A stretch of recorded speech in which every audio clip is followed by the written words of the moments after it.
जय हिंद दोस्तों, मेरा नाम है शुभम और आज हम महात्मा गांधी और राष्ट्रीय आंदोलन से संबंधित बहुत महत्वपूर्ण क्वेश्चन और उनके एनालिसिस आपके सामने लाए हैं। तो कृपया वीडियो पर बने रहें। तो चलिए शुरू करते हैं। फर्स्ट हमारा क्वेश्चन है, गांधी जी के संदर्भ में निम्नलिखित कथनों पर विचार कीजिए। आपको विचार करना है कि इनमें से कौन से कथन सही हैं। ठीक है, फर्स्ट कथन है, सूती कताई के कार्य में गांधी जी को पारंपरिक जाति व्यवस्था में प्रचलित मानसिक और शारीरिक श्रम की दीवार को तोड़ने में मदद की। क्या ये सही है? और दूसरा है, जाति से महात्मा गांधी व्यापारी और पेशे से वकील थे।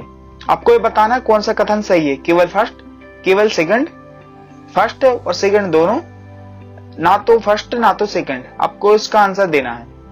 ओके, आप आंसर दीजिए। इसका जो राइट आंसर क्या है वो है थर्ड नंबर का, फर्स्ट और सेकंड दोनों। मतलब आपको पता होना चाहिए कि जाति से महात्मा गांधी व्यापारी और पेशे से वकील के, बिल्कुल सही बात है ये वाली। और फर्स्ट वाला भी इसका सही है। एक बार इसका एनालिसिस भी अपन पढ़ लेते हैं।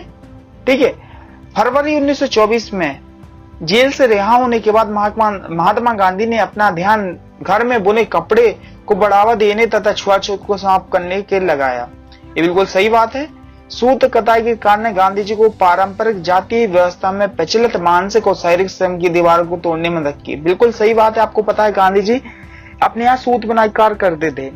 और तीसरा है, जाति से महात्मा गांधी व्यापारी और पेशे से वकील थे, लेकिन उनकी सादी जीवन शैली तथा हाथों से काम करने के प्रति उनके लगाव के कारण वे गरीब श्रमिकों के प्रति बहुत समानुभूति रखते थे तथा बदले में लोग गांधी जी से समानुभूति रखते थे। ये बिल्कुल सही बात है। अब बनाते हैं दूसरे क्वेश्चन पे।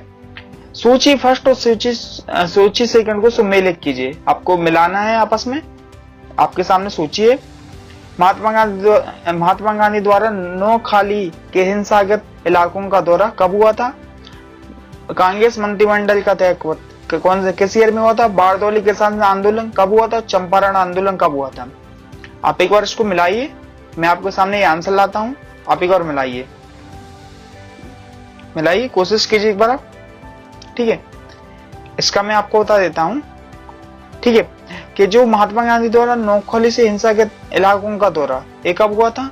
ये हुआ था 1946 में। ठीक है, कांग्रेस मंत्रिमंडल का त्यागपत्र कब हुआ था? ये हुआ था 1939 में। बारदौली किसान आंदोलन कब हुआ था? 1928 में हुआ था बारदौली किसान आंदोलन। और चंपारण कब हुआ था? 1917 में। ठीक है, 1917 में क्या हुआ था? चंपारण। तो इसका आंसर क्या? 3, 2, 1, 4। इसका फर्स्ट आंसर सही है। एक बार एनालिसिस पढ़ लेते हैं कि सूची सुमेलित सूची आपके सामने दी गई है। इसमें दिया बारदौली में किसान आंदोलन 1928 में हुआ था, चंपारण आंदोलन 1917 में हुआ था। आपको पढ़ना है। और कुछ महत्वपूर्ण घटनाएं पढ़ लेते हैं महात्मा गांधी जीवन से संबंधित। फर्स्ट है 1915 में महात्मा गांधी का दक्षिण अफ्रीका से लौटना। ये बिल्कुल सही है। और दूसरा 1918 में खेड़ा में किसान आंदोलन तथा अहमदाबाद में मजदूर आंदोलन 1918 में हुआ था। 1919 में रॉलेट सत्याग्रह हुआ था मार्च अप्रैल के आसपास। 1919 में जलियांवाला बाग हत्याकांड हुआ था। 1921 में असंयुक्त खिलाफत आंदोलन हुआ था। और 1942 में भारत छोड़ो आंदोलन। ये क्रमशः बहुत बार बहुत पेपर में आई हुई है। पीएससी, एमपी पुलिस, एसएससी, इनमें क्रम से आपको जमाना होता है। तो कृपया इनको याद कीजिए, काफी इंपोर्टेंट क्वेश्चन है। अब आते हैं तीसरे क्वेश्चन पे। तीसरा क्वेश्चन है, अखिल बंगाल सविनय अवज्ञा परिषद का गठन निम्नलिखित में से किसने किया? आपको इसका आंसर देना, किसने किया गठन? किसका? अखिल भारतीय सविनय अवज्ञा परिषद। आंसर है रविन्द्रनाथ टैगोर, बंकिम चंद्र चटर्जी, सुरेश चंद्र बनर्जी, जे.एम. सेनगुप्ता। आपको इसका आंसर देना है। आंसर आप दीजिए। जो इसका सही आंसर क्या है? जे.एम. सेनगुप्ता। जे.एन. सेनगुप्ता ने क्या किया? अखिल भारतीय सविनय अवज्ञा परिषद की गठन किया था। किसने? जे.एन. सेनगुप्ता ने।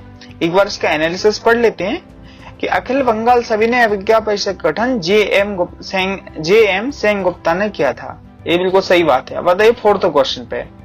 A bunch of old letters किसके निजी पत्रों का संकलन है? ये मतलब कुछ पत्रों का संकलन है, उसका ये नाम है a bunch of old letters. आपको बताना किसके पत्रों का संकलन है? पंडित जवाहरलाल नेहरू, महात्मा गांधी, सुभाष चंद्र बोस या भगत सिंह? आपको आंसर दीजिए आप इसका। तो आपको बताना इसका जो राइट आंसर है जवाहरलाल नेहरू। ठीक है, a bunch of old letters. इनकी एक बुक भी है। बुक का नाम यदि आपको पता है कमेंट में आप मेंशन कीजिए। ठीक है, एक इनकी बुक है, बहुत फेमस बुक है। पंडित जवाहरलाल नेहरू की, उसको आप कमेंट में मेंशन कीजिए। ठीक है, एक बार इसका एनालिसिस पढ़ लेते हैं। A bunch of old letters Jawaharlal Nehru के निजी पत्रों का संकलन है जो स्वतंत्रता के बाद प्रकाशन किए गए। ठीक है, इनमें बहुत सारे पत्र महात्मा गांधी लिखे गए हैं और कुछ अंग्रेजी सरकार के जो अधिकारी उनको लिखे गए हैं। तो उनका संकलन है ये बंच ऑफ ओल्ड लेटर्स। ठीक है, अब आते हैं 5th क्वेश्चन पे। एक बार इसको पढ़िए, आपको विचार करना है इन कथनों पर। ठीक है, कि फर्स्ट कथन है भारत छोड़ो आंदोलन दौरान सतारा तथा मेदिनीपुर में ब्रिटिश सरकारों की स्थापना हुई। ब्रिटिश सरकारों की स्थापना हुई कहां पे? सतारा और मेदिनीपुर में। ठीक है, और सेकंड कथन है ब्रिटेन की लेबर पार्टी ने भारत की स्वतंत्रता का विरोध किया। लेबर पार्टी, ठीक है, ब्रिटेन में 2 पार्टियां हैं, आप दोनों पार्टी के नाम भी मेंशन कीजिए कमेंट में।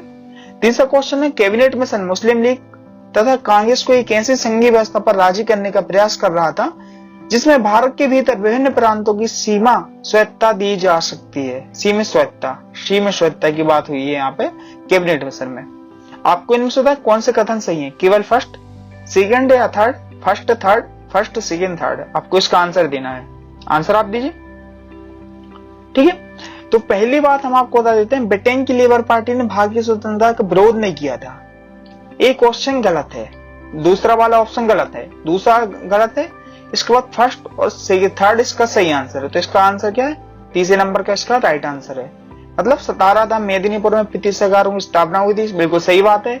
सेकेंड पार्टी में क्या है? लेबर पार्टी ने भारत की स्वतंत्रता का विरोध नहीं किया था, समर्थन किया था, इसका आंसर है। और तीसरा है कैबिनेट मिशन मुस्लिम लीग तथा कांग्रेस को ऐसी संघीय व्यवस्था पर राजी करने का प्रयास कर रही थी जिसमें भारत के भीतर विभिन्न प्रांतों की सीमित स्वायत्ता दी जा सकती है। पूर्ण स्वतंत्रता की बात नहीं हो रही थी, ये सीमित स्वायत्ता की बात हो रही थी। ठीक है, एक बार एनालिसिस पढ़ लेते हैं। भारत छोड़ो आंदोलन के समय पश्चिम में सतारा तथा पूर्व में मेदिनीपुर, सतारा कहां पे? महाराष्ट्र में है। ठीक है, और पूर्व में मेदिनीपुर जैसे जिलों में स्वतंत्र सरकार की स्थापना की गई थी। स्वतंत्र सरकार मतलब ब्रिटिश सरकार। अतः कथन फर्स्ट सही है। सेकंड पे आते हैं 1945 में ब्रिटेन में लेबर पार्टी की सरकार बनी।